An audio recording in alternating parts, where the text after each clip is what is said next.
Before we dive in, let's take a look at what Ben and Nick will have to work with on Monday's front pages. The Express has Labour set to drive UK headlong into recession. Oh, goody. The Independent has UK businesses brace for economic gloom. Merry Christmas, everybody. The Daily Mail has economy is heading for worst of all worlds. Bah humbug. The Sun has Tyson Fury says it's not over. The Guardian leads with revealed £100 million spent to thwart special needs claims. And The Star has jingle smells. Apparently millions of us won't shower between Christmas and New Year. Ben, let's have a closer look at those, starting with the Daily Mail. Lovely. The Daily Mail has economy is heading for worst of all worlds. Businesses sound recession warning for start of 2025. I don't know if you know, but all businesses have a little button that they press when the recession's coming, and then it sounds an alarm and everyone, oh, it's coming. It's just, I mean, I don't know. Ever since I was born, I think maybe when I came out of my mother, someone was saying about a recession. Yeah. There's always a recession's coming. We're in a recession. The recession's nearly over. Now there's a new recession. It's just before Christmas as well. It's just, we don't need it. Yeah, nobody ever sort of mentions when we're having a period of economic growth, which we actually were earlier this year. Things are great. Yeah. That would be lovely. The Tories, genuinely left the economy in a relatively decent state, considering how incompetent they were. Yeah, there was that tiny bit of risky growth that no one really focused on. We were like the highest in the G7 for 10 minutes or something like that. Yeah, but no one talked about it. But worst of all, I'm not an economic expert, Leo, as you know. It's one of my few weak areas. But worst of all worlds sounds bad to me. I mean, every paper's basically saying it's terrible. What I don't understand is what Reeves was trying, because it seems so grim at the time. It seems so anti-growth. My theory is she saw Truss. She went, well, I'm not doing that.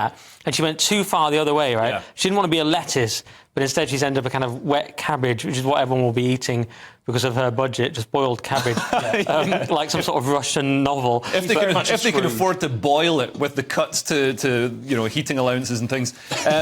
But yeah, when Reeves basically, introduced this sort of socialist, high-tax, high-spend budget, when what we really need is what Javier Milei in Argentina has shown us really works. I mean, Argentina is the best performing economy. It's moved from really quite entrenched decline to pretty rapid GDP growth. And he's shown that, slashing the state is the best thing to do for the country. Yeah, my worry is how far it has to get before someone realises that. Like, we have to be eating dogs first before anyone's like, maybe we should change this whole... try. Yeah.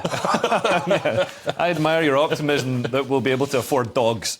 I think we'll be eating rats. And there's also a picture there of Blake Lively and Ryan Reynolds, her partner, and she's accused a co-star in a film of sexual harassment, which is, I mean, it's nice to see a Which sort of co-star? Me Too. We haven't had a bit of baudy Hollywood sleaze for a while. It's people have been very well behaved. I guess there is P. Diddy, which encapsulates You'd be gutted if of... you were Ryan there, right next to a headline that says her co-star, sexual harassment, there's a big arrow pointing at him. And it's not even him. And it says Hollywood's ugliest feud, and it's pointing right at his face. Yeah. It's not even him. And his hand is on her bottom in that picture. So, if it was Ryan Reynolds, I wouldn't be happy I'd be about that. suing today. Suing a lot of people. Moving on, Nick, we've got The Guardian. Guardian has, well, where to start? I mean, at the top they've got this revealed $100 million spent to thwart special needs claims, which is this weird story that basically councils can't afford anything, so they keep trying to deny certain educational needs, but it doesn't work because they only won 136 out of more than 10,000 tribunals in 2022 to 23, which is 1.2%. Of course, it's The Guardian, so this may all be false. This may be about something completely different. It might be about police crime stats or something. I've got no idea because it's The Guardian, but that's what they're saying. And we've also got the sort of, I suppose, the hot story at the moment, which is a weird way to put it, because it's such a horrific story, of the Christmas market, and more information on this guy. And The Guardian has sort of reprinted this idea that he was into far-right conspiracy theories, which I find highly questionable. Do you know what I mean? I think questioning the manifesto is generally a good idea. There was a guy in New Zealand, if you remember, it was a shooter in New Zealand. He cited Candace Owens and Spyro the Dragon. Like, the guy was trolling. So I don't always believe these manifestos. And the comedian Andrew Lawrence made a great point. He said, judge people based on, what they do, who he's driven into, where it is. It's a Christmas market. Not their it's obviously history. It's Christians, it's your traditional Germans going out to enjoy Christmas festivities. So, a far-right person would presumably have attacked, something that the far right see as their enemy. The other thing I just add is it says the German government has vowed to investigate whether a Christmas car market attack could have been prevented? And I say, yes, it could by not having loads of immigration, because that's the bottom line, isn't it? I mean, whatever the exact... That's what we need. Yeah, well, we're going to get to that in the next section, because they've got the protests in Germany. But it looks like the police in Germany missed some opportunities to stop him. He was known to the police, Ben. Saudi Arabia apparently they're making up for it now, though. The German police are on it at the moment. They're just going after the event. Seem to be going around just rounding up anyone that dares to question anything. Yeah, but it does seem that so many. I've seen screenshots of this guy's social media posts, and he was posting about he's posting some pretty horrific stuff. Threatening to do horrific things, not dissimilar to what he actually did. And I know sometimes after a bottle of white wine on Twitter, people post crazy things. Yeah. This guy actually did it. And was no one going, hang on, that's my doctor? Yeah. It's mad. Yeah, no, it's crazy. A doctor, and he's supposed to be. We're told we need mass immigration because some of the people who come are doctors. And then he turns out to actually be a doctor. This is one of the doctors. Yeah, it's crazy. And you know who the other one is? Bashar al-Assad. He's an eye doctor. Which he's going back to now. Apparently he's going to go back and do that in Russia. But you're right, it does completely end the doctors. Yeah. If an engineer does something, then that's the whole argument gone, isn't it? Yeah, absolutely. Moving on, Ben, we've got the I paper. Yes, what have they got? We've got pension protest. PM faces biggest rebellion yet in New Year vote. Labour rebels believe dozens of MPs will revolt against the government's refusal to compensate WASPy women, with a vote likely to take place in the new year. Are these WASPy women? They're just women you don't want at a picnic. Yeah, they're sting. Yeah, they're not good. Hang around your beer, try and take it. I think next year is going to be the year of the pensioners. They all need to rise up and just attack. It's been to be fair, hasn't that kind of been every year for about the last 30 years? No, but Don't they have all the money? They proper need to get on it. I think it's been a terrible year for women of a certain age. Yeah, Greg Wallace. Yeah, it's not been good. And there's nothing angrier than those sort of ladies. And good stuff. You should, like I say, just march. Yeah. You've got to be careful with that claim, Ben. You're going to have to claim autism after you've said that. I am autistic as they come, don't you worry. Yeah, how did you end up in comedy? Yeah, I mean, in Labour's defence, I think just dishing out more money to pensioners just isn't really an answer anymore. What we need to do is actually look at pushing back the pension age, like they've done in France. Although in France it was about 48, I think you could claim a pension. But really, the government's spending too much on the older generation, and some people in the older generation actually have quite a lot of money. That's the tricky thing, isn't it? You don't want to talk about people who are struggling, who don't have the winter fuel payment, all these people that Labour are freezing. Obviously, you have massive sympathy for them. Yeah. And then there's the sort of boomers that own 16 houses. But then I think that's the problem, is a lot of people do think that all the boomers have loads of money and they own all their own houses, and of course, a lot do.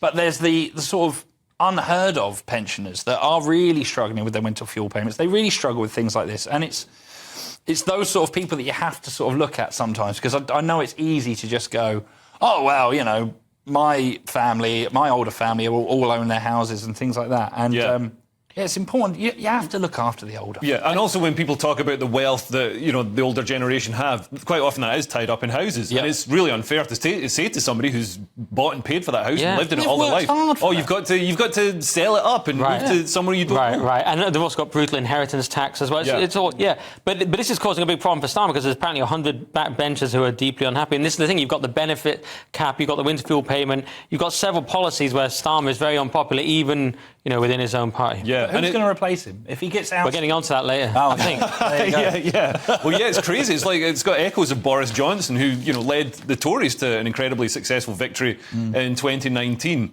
But then, it took him a bit longer. But he had people who dragged him down and replaced him. Didn't work out well for the Tories, though. Moving on to the Sun, Nick, they've got Tyson Fury. Yeah, Fury, it's not over, and it's whether he'll fight AJ next. So if anyone somehow missed it, if you're living in a cave and you don't watch boxing videos all day like me, well, Fury lost again to Alexander Usyk, who is an extraordinary fighter. They both are incredible fighters.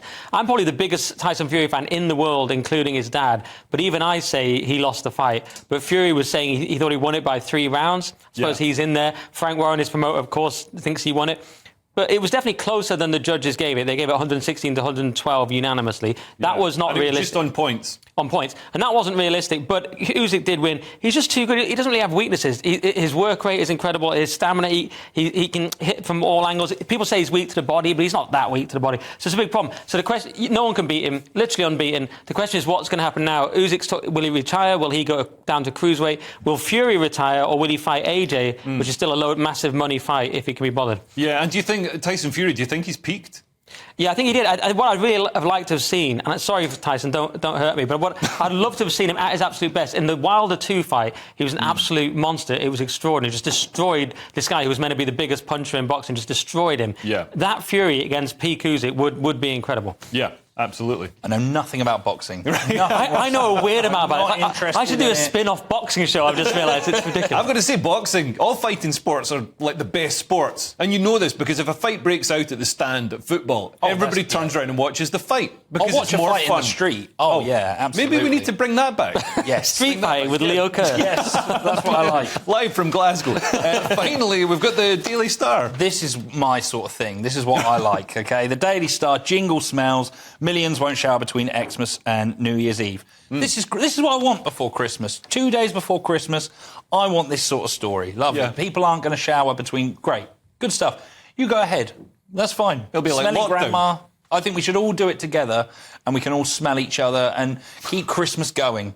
So when it gets to like the 28th, we can all sniff each other and smell our sprouts and go, Yeah. Christmas is Nick, still alive. You're a notorious germaphobe. You probably don't approve of this. I don't approve of this. I'm stunned by this. I mean, between Christmas and New Year, they're going to go without a wash or change of pants. That's a lot of days. You can have a little wash. A little wash, I reckon. Not a full shower. At the sink. Are you behind this? Are you a pioneer of this? Do you know what? You sound like you've got systems in place. Yeah, if someone has to force me into the shower.